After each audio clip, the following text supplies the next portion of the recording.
of? I actually do not, but I love seeing where it takes us. Let's go with it.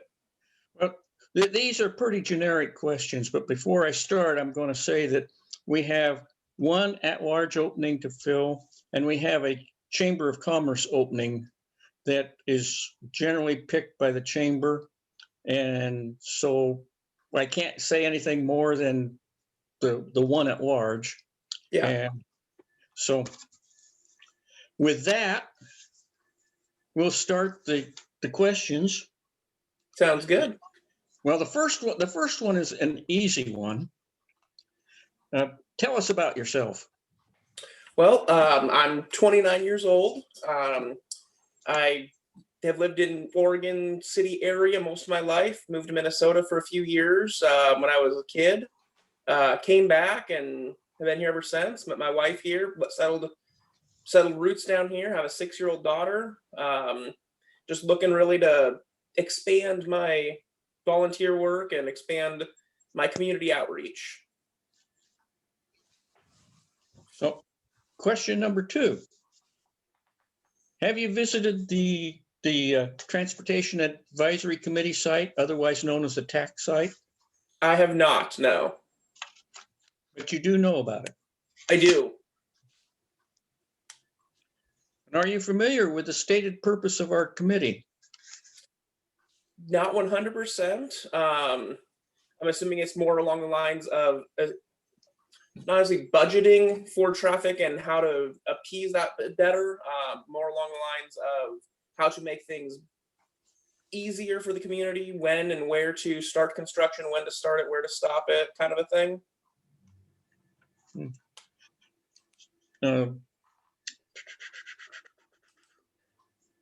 Can you describe any committee experience? And it doesn't have to be city. Professionally, no. Outside of high school and middle school type of committees, not really. Big into baseball, played baseball. I guess that's the closest to a team type committee I've been a part of for like the longest tenure I've had with it. This advisory committee meets once a month from 6 p.m. to approximately 8 p.m. Does your current workload or schedule allow for this commitment? It does, yeah.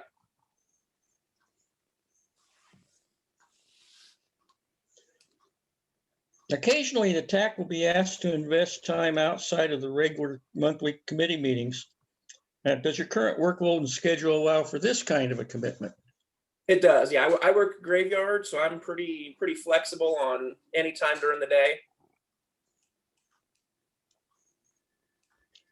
Is there a specific transportation issue you're most concerned or passionate about? If yes, please share about the issue and why it's important to you. I mean, for me, I guess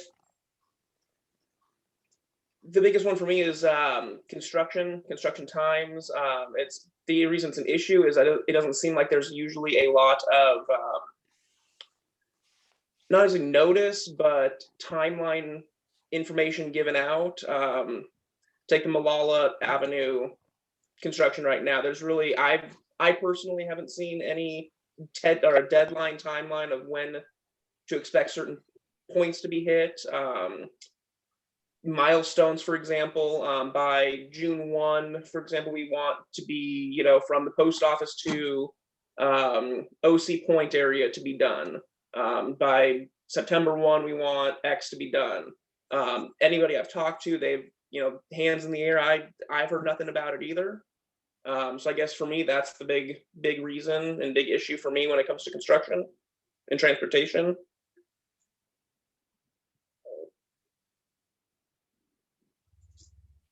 Have you been involved in policy development before? No, I have not. Describe your knowledge about the various modes of transportation and which ones do you use and why? I mostly use my automobile, my car, just for the sake of ease. I've ridden the bus before, just when I've had my car in the shop. Other than that, I mean, it's mostly my car. Occasionally I'll ride a bicycle, but hardly far and few between. Do you walk? Occasionally, yeah. If it's nice out, I haven't recently just because of the weather being so coming off of the winter months. But no, during the summer, yeah, my wife and I usually walk to the park, to Rivercrest Park. Can you describe the relationship between land use and transportation? Can I describe? Can you give me like an example of what you're looking for? Well, like how in this case, as an example, a land use would be something like being allowed a grocery store to pop up or be established in a certain location. The transportation would be, how does people get to and from the grocery store, and what problems might that cause? Okay, so yeah, if you're in a scenario like that, I mean, you got to look at traffic flow. How will this disrupt traffic? Are there too many stoplights, too many stop signs? Ease of commute. How many entrances, how many exits are there going to be needed? Is this going to be just is it going to be more like a flag lot type situation where you have to go down a road, take a left, and then boom, you're there? Or is it right off of the main road? And how is that going to affect current traffic as well as, I don't want to say rush hour traffic, but bottlenecking for people coming in and out of that location? And the final question, the one that always caused me problems, anything else you'd like to add to help us with this decision? I know I might not be the most qualified or experienced person. I'm ultimately just looking to try and better my community. I've got great ideas, but I just need a foot in the door to start implementing those ideas. Fast learner, quick learner, can pick up on things pretty much within a day or two. Aside from that, I don't really think so. Well, we thank you for your interest and for applying. And before we leave, I would like to say it would be nice if you would sit in on the discussion at 6 o'clock for a regular meeting and Okay. see how it's done. Okay. And thank you. Yeah. Thank you.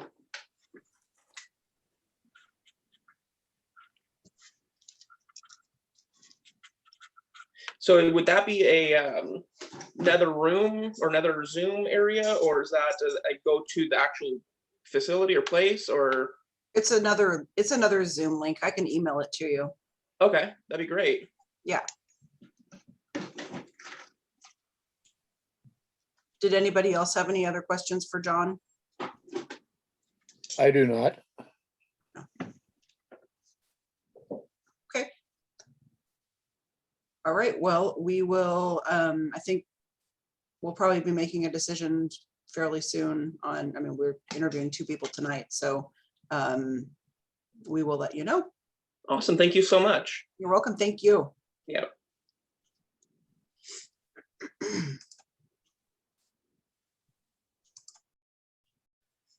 So, sorry, Kim, I should have told him we would be doing that. That's okay. I emailed Savannah, she's our next candidate, and asked her if she would be willing or be available to log in early. So we'll see. I haven't heard back from her, so hopefully she pops on a little soon and we can get that one going. Could be like me, trying to juggle dinner and the meeting and feeding the dog. Yeah. Hello, everybody. Sorry I was late. Just trying to get home from the office to here. And did you actually start at 5 or 5:15? We started at 5:15. Okay. Okay. So it wasn't that late. That's good. Hey, Kim. Yeah. When you email the link to him for the Zoom meeting, Mhm. maybe there's a couple other links that he might take advantage of. One would be the link to the TAC link on our city website. The other one would be Molalla. Yeah, I was You gonna know, ask about that. staff does a great job updating the Molalla project page, and really there's all the information you Mhm. kind of need on there. Yep. Yeah. Thank you.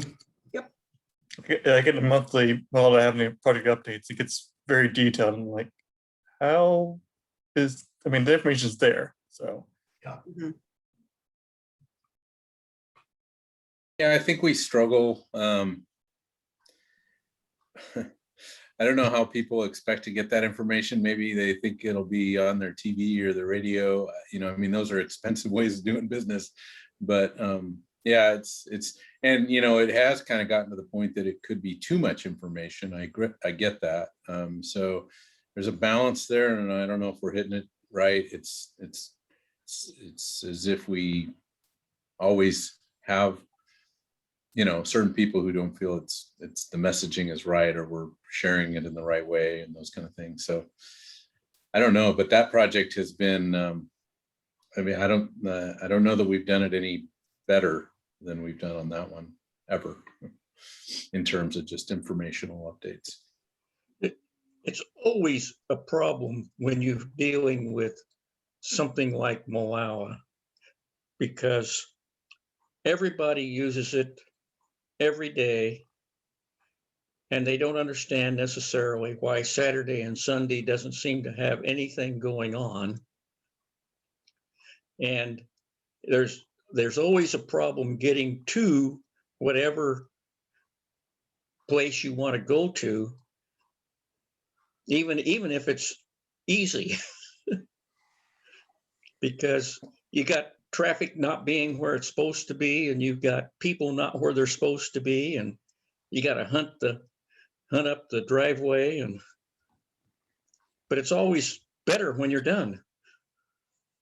Well, this committee in you know, particular should have a, you know, a direct, you know, route to sharing when they see things, you know, that maybe aren't quite right or need to be updated or feel like, you know, a different avenue of public information.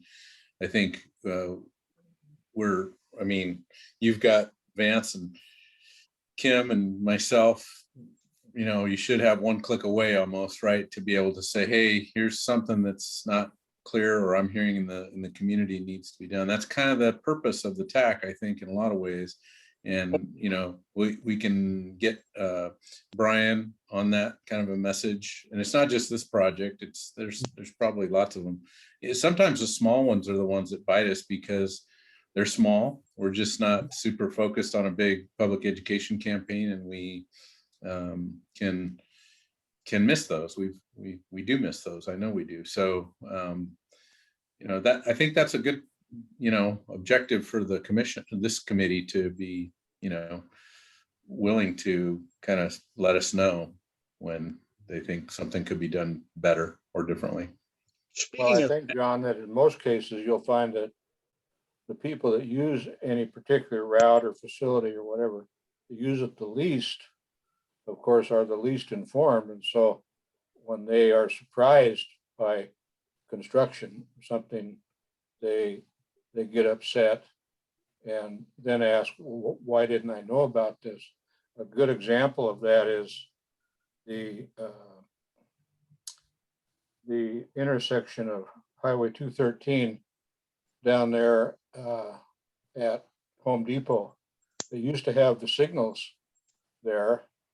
I still see people arriving there and surprised that they can't make a left turn where they used to be able to. And so then they proceed on to Redland Road, make a U-turn there, and then go back. And yeah, well, their electronic map may not be updated either. But hey, John, Yeah. speaking of that, and Paul will give us an earful tonight on his citizen input. The stop sign at Fur and Molalla at the Wilco corner. Yes. it's getting obscured by the tree, by the street tree. It's planted right in front of it.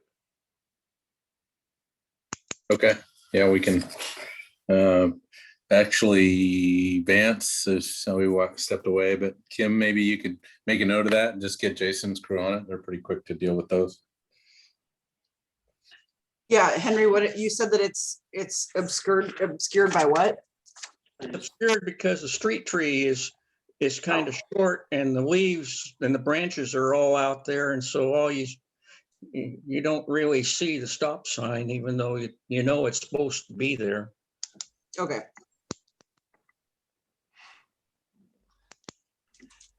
You know, that discussion you were asking about on Home Depot there, maybe there should be right there at the corner of Prairie Schooner, I think is what it's called. It should say, you know, 213 southbound, you know, to 205, you know, go straight, and 213 north to Oregon City, turn right. But because I turn off of that road, Redlands Road, to get to where I live, and I never thought of that. Why I always see so many people doing U-turns in front of me. They just barely turn on there, and then they try to do a U-turn right there where there's 3 lanes, you know, trying to go out. Yep, that's Just- why they're doing it.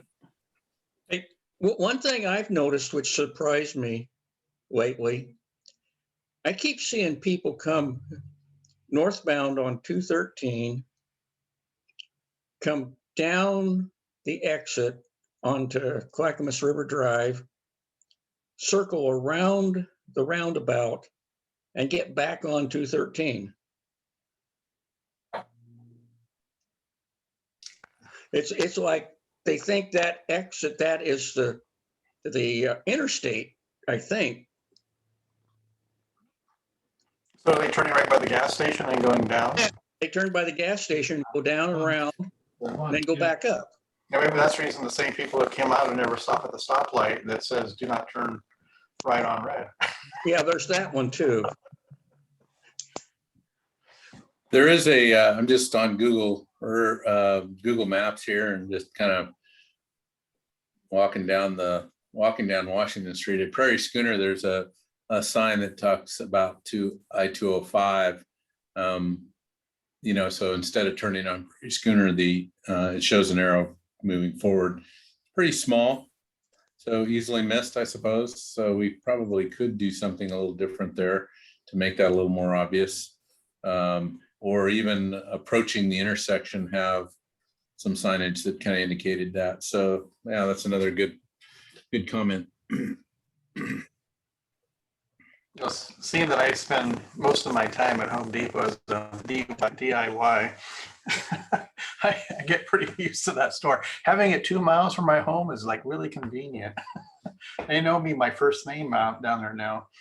I thought I was doing really good at Beaverton Home Depot. They always want to know what I was working on next, but I spend way too much in my store. Are you one Yeah, of I'm those? kind of like you. I'm surprised they don't send out a personal shopper for me down there. You Because guys my are wife like went to me. pick up an order. My wife Gotta went to pick up an order and they said, "Where's Tim?" So I said, You "No, it's gotta for her. you It's gotta go her." down there 3 times for one project. No, 5. Yeah. I'm trying to look and see what that drive So, street is. I didn't hear you guys celebrating or anything. It's National Public Works Week this week, so we're thinking about that pretty heavily. Are you advocating for, you know, public works and public infrastructure with all your friends and family? You should be. I had a beer the other day for you. You did. Yeah, it's the first beer I've had for probably 3 years. It was hot outside and I thought I'll have a nice cold beer. And then I thought of John Lewis and Public Works. Well, I'm not sure what kind of message that is, Bob, because, you know, I mean, I do enjoy beer from time to time, but I'm not sure how you put those two together really. So I think he's saying that you drive him to drink. yeah, something like that, right? Yeah, I was thinking about this meeting, yeah. I think Ben is on here now and he is muted. He's probably, yeah, I bet he knows that. He's probably got his microphone off for, just like Sedemir and Ray and a lot of others. Well, yeah, but he can still hear us, you see.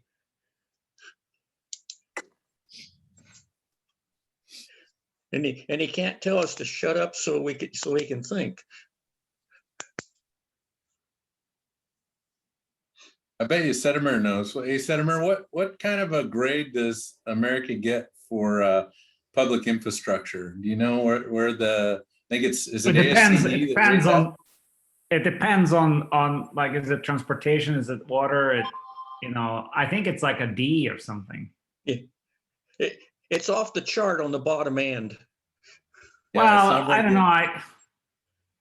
A couple of years ago, I went back to former Yugoslavia, and what people have here is pretty pretty good in comparison. I was amazed when I was in Germany. I was in Frankfurt, and I would say that their transportation is way better than ours. Well, at least in Frankfurt, what I have seen. It was in 1966 when I was stationed there.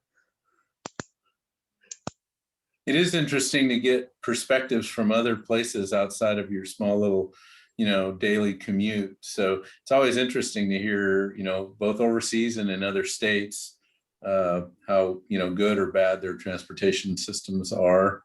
And the other thing that's beyond just street conditions is their transit systems, right? How they get around, how they use those systems. And so it's always interesting to hear people, Sedemir, like you, that travel a little bit more than others, maybe. Oh, there's a cultural difference.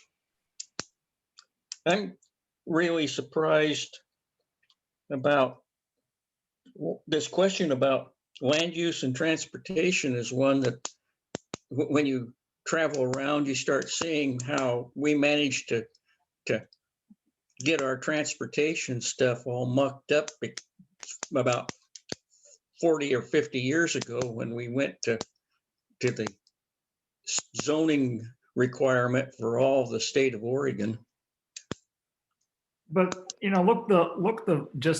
the whole West is built around the car. Yeah. Everything is built around the car. When I was out East Coast, New Hampshire and those places that existed way longer, the car is not the focal point. When when you're in New York, you see the houses and you see the doors, you don't see the garage. In West Suburbia, the first thing you see is the garage on your house. And it has to be because you got to get the car from the street to the house. You can't have the house in the way of the garage, for crying out loud. Yeah, I Would think dens- Portland is would still better density than a have lot of any- other places, but I think I think there, in terms of the public transportation, I think it could be additional improvements made to it to make it. At one point I looked when I worked up on Sylvan and I lived off the Forsyth Road. It was going to take me 1 hour and 45 minutes to get from Park and Ride in Oregon City to up on Sylvan by the zoo. Well, the way. I don't mean to interrupt, but our next candidate is here, so Okay, let's let her in and we can start her interview now. sounds like a plan. Okay. I need to change my sheet first. Okay.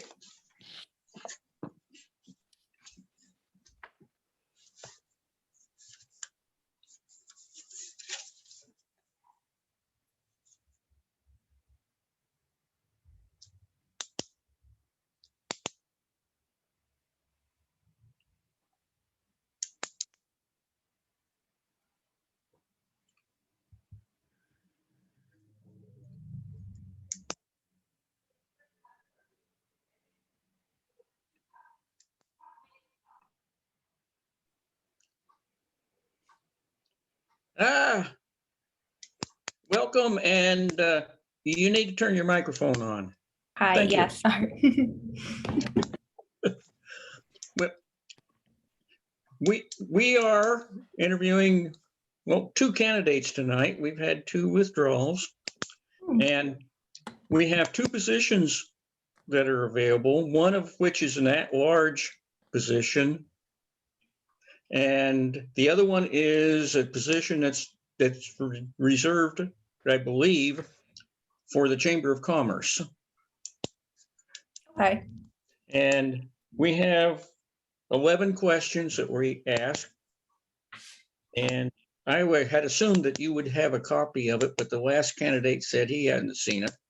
Oh, no, I was curious if I would be provided with questions, but there were no questions provided. Well, these are simple. Okay. And the first question is, tell us about yourself. Yeah, so obviously my name is Savannah Ovaldia. I'm not a native Oregonian. I transplanted here about 4 years ago, and my first experience was Canby, and I immediately fell in love with just how different and more down to earth everything was here. And it was amazing to see the suburban but also rural ties integrated within the community. And I've been a proud Clackamas County resident ever since, recently moving to Oregon City. I currently work at Children's Center of Clackamas County. I'm the records custodian and senior clinical support coordinator. And last year I phone banked and canvassed for the Clackamas Children's Safety Levy, which was not successful, but we will try again soon. And I also am an avid bus rider, and one of my passions is fair, accessible, and equal transportation for all community members. Interesting, and I think you'll have a chance to touch on that later. Have you visited the TAC website? Yes, I have. I thought I remembered that. Are you familiar with the stated purpose of our committee? It's to my understanding that we advise and give citizen input for the Planning Commission, to my understanding, and the Urban Renewal Commission. Does that answer your question? Sorry. It is good, but perhaps there's more that we might be able to do. Yeah, I know we also advise in policies and other things that involve not only public transportation, but the roads and public work involvement as well. Can you describe any committee experience you've had? So unfortunately, I have only work internal committee experience. I sit on our internal culture committee, our safety committee. I'm the incident commander, and most recently our DEI committee that was recently formed. I did apply to be on the Transportation Advisory Committee for the City of Canby, but having since moved from there, I had to withdraw. You've had committee experience. This advisory committee meets once a month from 6 o'clock to approximately 8 o'clock in the evening. Does your current workload or schedule allow for this commitment? So one of my biggest strengths and weaknesses is work-life balance. And fortunately, I have nothing going on after work, so I'm readily available at all times and often enjoy taking on more if needed. Occasionally, the TAC will be asked to invest time outside of the regular monthly committee meetings. Does your current workload and schedule allow for this kind of commitment? I believe with proper notice, I'd be able to be flexible with whatever is needed.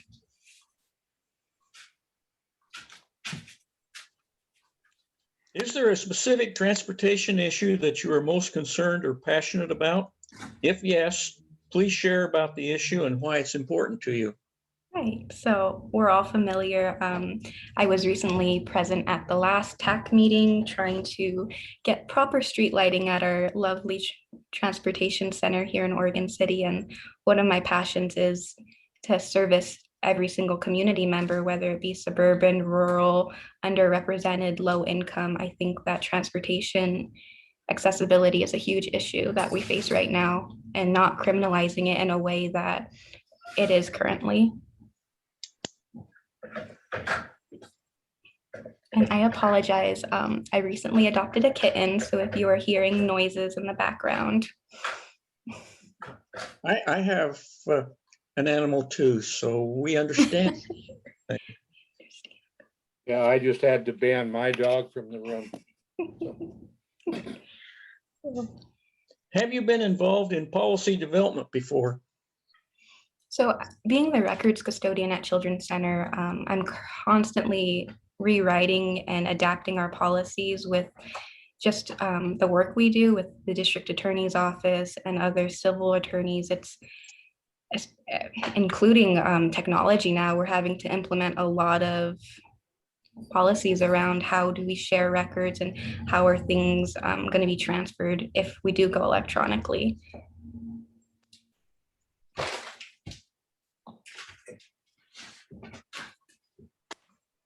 Can you describe the relationship between land use and transportation? We use the land to transport ourselves. So whether it be by boat, train, car, and I think respecting the land that we do use is important, and being mindful of the routes and things that we put in place. Do you have any opinion about things like, say, a grocery store gets established someplace and the traffic has to get from wherever you are to the grocery store? Yes, I am passionate about that. And I've noticed a lot of Oregonians are very passionate about the flow of traffic and where things are placed. So it's something I've recently been more familiarized with. One example is kind of in Clackamas, the Chick-fil-A, and the traffic area around there, people are not happy with. And I'm very interested to learn more about that and contribute my input.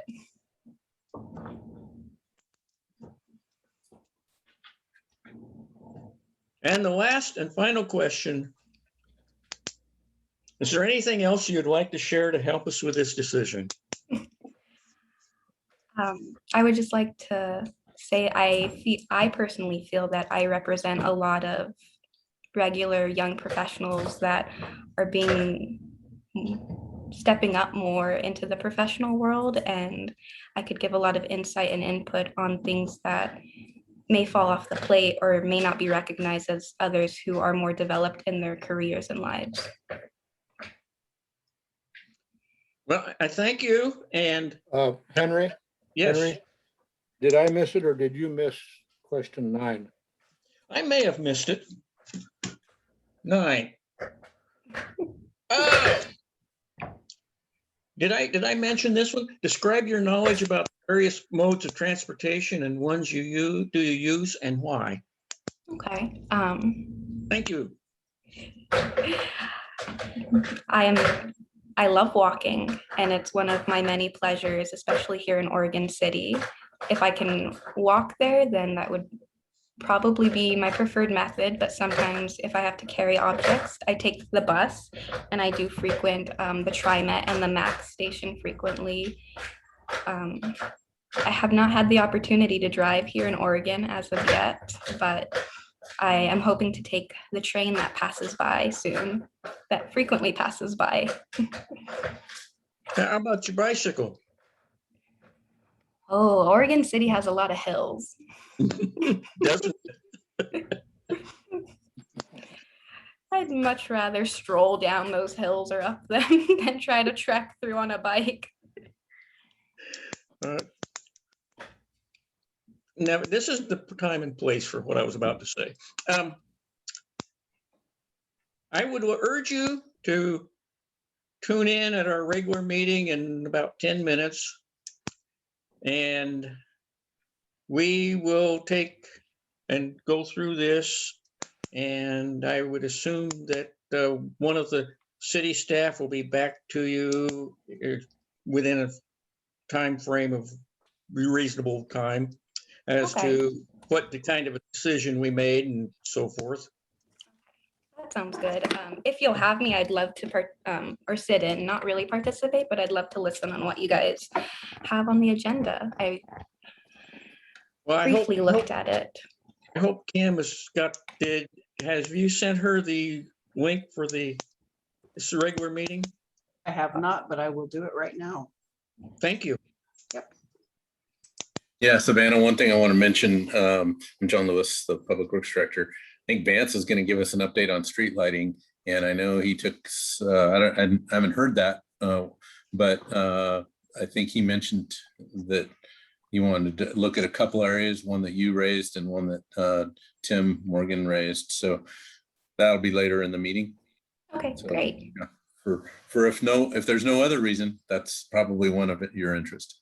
I had fun learning about the recent constructions going on, since I'm affected by our 14th Avenue, I believe, or is it 12th right here? So it was nice to figure out when that would be finished.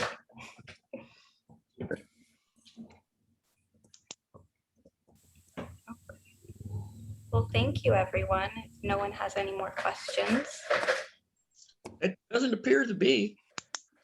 I will see you on the other side. Oh, thank you. Okay, I'm gonna end this meeting then, and then we will rejoin in like 5 minutes, the regular meeting. Hey, Kim, real quick before you end it. Yeah. So did you already share kind of the process? And how do we move forward with the candidates? So they have a ranking sheet that Katie Riggs has everybody use now for interviews. So they'll fill out the ranking sheet, and then they'll turn in all their notes that they took and those ranking sheets to me. And then we'll send that to Katie, and then the mayor will make the final decision on who will be appointed based off of what was gathered tonight. I had one. I know I had one. Ah, here it is. So just to clarify then, because this is always a little weird to me and I forget the process, but discussion of the candidates, that's not something that is allowed at the committee level. Is that right? It's really just kind of individual opinions that get sent to the city recorder to share with Mayor Lyle Smith, who happens to be on the call as well. So is that just so that everybody is, I don't know if, well, I know Tim, I don't think you've been through this process before, so you're about maybe Ben, but it is a little odd sometimes because you think after that you would, kind of Yeah, I don't it. know where that ever, I mean, and maybe the mayor can chime in on this, because you guys just did your interviews with your commissioners and stuff. I mean, do you guys discuss the candidates? We did discuss them on previously, and then the last mayor or somebody in the area of mayor's office made the decision that was inappropriate and that we should be doing this system. So So let me just chime in. So we've been having lots of committee meetings with interviews. So you have the option. You have a couple of options. You all can do your grading and send all that to Katie, and Katie can provide those responses to me. That's option number one. Your other option is you can discuss candidates. The challenge with that is most people don't want to disparage publicly someone that you just interviewed. They are volunteering. So just be really thoughtful if you do decide to discuss people that you've interviewed. This is all public. This is all being recorded. It's available. So you just have to be thoughtful when you have that conversation. You cannot decide as a committee when you're in a work session. So if you want to make a a recommendation to me as the mayor, as a committee, you would have to take that up as a just item in your regular meeting, and you can vote. Somebody can make a motion on a particular candidate. You could vote on it, and that recommendation, if it passes, would then be sent. So that's kind of a committee-wide, we're going to discuss it and vote on it in a regular meeting, and then it would come to me. So you have a couple of options. You can leave it as is right now and you all score and let Katie tally them and send that to me. Or if you want to take it up in a regular meeting to have a formal recommendation from the TAC, you can do that too, but you need to do it in a regular meeting. But whatever we do, don't do what the Oregon City School Board did. Right. No votes happen in a work session. So yeah, so you can decide. It's however you want to do it. Just remember that that's just my advice, of be thoughtful of how you talk about candidates online and publicly. Thank you, Mayor. That was helpful. Given that we've already started it this way, I think we should finish it this way. I think what you're referencing is you all have grading sheets and you can send them all to Katie, and Right. and that's totally fine. Right. Yep. The only question I kind of have is I don't believe we have to fill all the positions. We've got 2 vacancies and 2 candidates. And so I don't know if your grading sheets, what they will reflect, but I'm not sure if we have to fill both. I'm pretty sure we don't. I'm pretty sure we can't fill the Chamber of Commerce position anyway. That's correct. That one's supposedly appointed by the chamber. Yeah, we have to have at least 7, and then the max amount is 9. So if we get one more, we'll be at 8. I mean, we have 7 now, so we're fine. But yeah, like Henry said, neither one of those people are from the chamber, so. It does reference that in our bylaws also, in regards to the Chamber of Commerce representative. Needs to be an Oregon City Chamber of Commerce member. Well, I'm glad you guys are looking at the bylaws. I hadn't looked at the bylaws, so sorry. Okay, well, good. So it sounds like we got a process. Sorry for the delay in that, but I was just trying to keep it straight in my mind and wanted to make sure Tim and Ben had an understanding of that too. And I think it's good, and the mayors can decide how they want to do it. They can do it different, just depending. So I'm trying to attend meetings so that I can just at least listen in to your conversations and your questions and your answers, so that I'd like to have a more informed opinion. Some mayors choose to interview in addition to these interviews, have a one-on-one conversation. So anyway, I'm kind of playing that by ear depending on how the interviews go. But Well, I, for one, Mayor, would like to extend my appreciation for you attending the meeting and getting as much input right away as possible. We're not used to that. It is very good to see any commission member show up.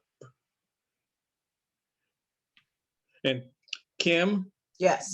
Is Paul going to be on the line for tonight? Well, we don't know because we need to end this meeting and start the regular meeting. Okay. Yeah. And then we'll find out if he's going to be there. All right. All right. So we'll Thank see you, Kim. everybody in a few minutes. Thank you. Thank you.